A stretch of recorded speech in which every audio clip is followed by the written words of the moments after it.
नमस्कार सारा ओडिशावासी और मोर प्रिय ओडिया भाई भौणी मु आपणकर प्रिय संतोष आपण मानकु स्वागत जनाउछि मोर नूतन ओडिया यूट्यूब चैनल ओडिया प्रीति को।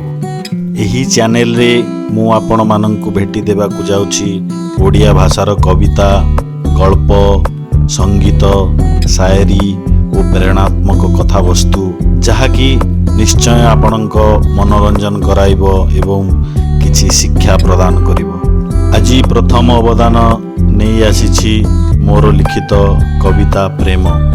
2.5 अक्षर विशिष्ट शब्द किंतु समस्तंकर सबुबेले दरकार होइଥାଏ। भिन्न भिन्न रूप नहीं प्रेम जीवन को सुंदर और आनंदमय करिଥାଏ। आसंतु कविता माध्यम रे गाई शुणाइबी प्रेमर महानता जहाँ जीवन पथरे आपणको प्रेरणा निश्चय जोगाइब। प्रेम केबे नुहे निराशार स्वर, प्रेम केबे नुहे निराशार स्वर, से करे जीवने आशार संचार, से करे जीवने आशार संचार। प्रेम जे करई से सिना जानई, प्रेम करिबाटा केते जे मधुर। प्रेम जे करई से सिना जानई, प्रेम करिबाटा केते जे मधुर।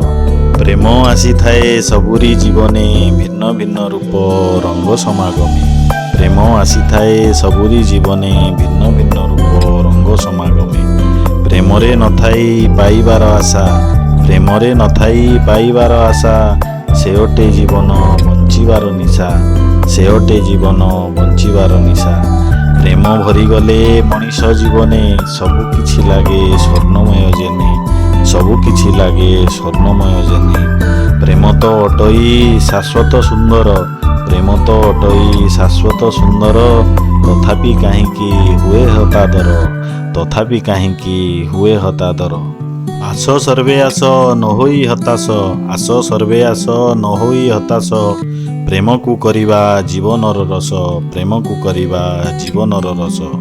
प्रेम भरी देवा सबुरी जीवने, प्रेम भरी देवा सबुरी जीवने। भेदभाव आउ नथिब जेसने, भेदभाव आउ नथिब जेसने। प्रेम को करिबा अजय अमर, प्रेम को करिबा अजय अमर। सार्थक होइब आमर ईश्वर, सार्थक होइब आमर ईश्वर। धन्यवाद।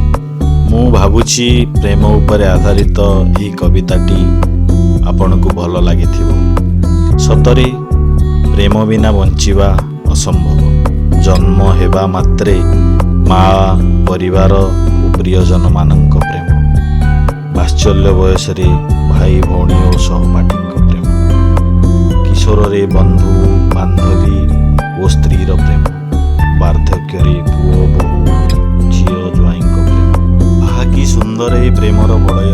प्रत्येक पाहाचरे रंग अलग अलग प्रकार, सते जेपरि इंद्रधनुर सप्तरंग।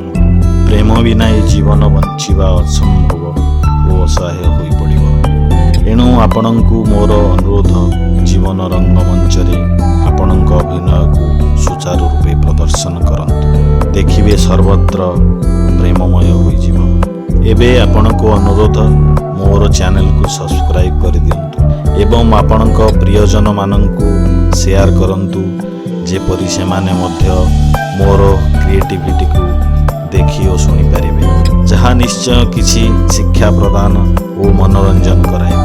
आपणकर लाइक और कमेंट्स अपेक्षा रही, जहाँ मते प्रेरणा जोगाइब अधिक लिखिबा। आज पई विदाय।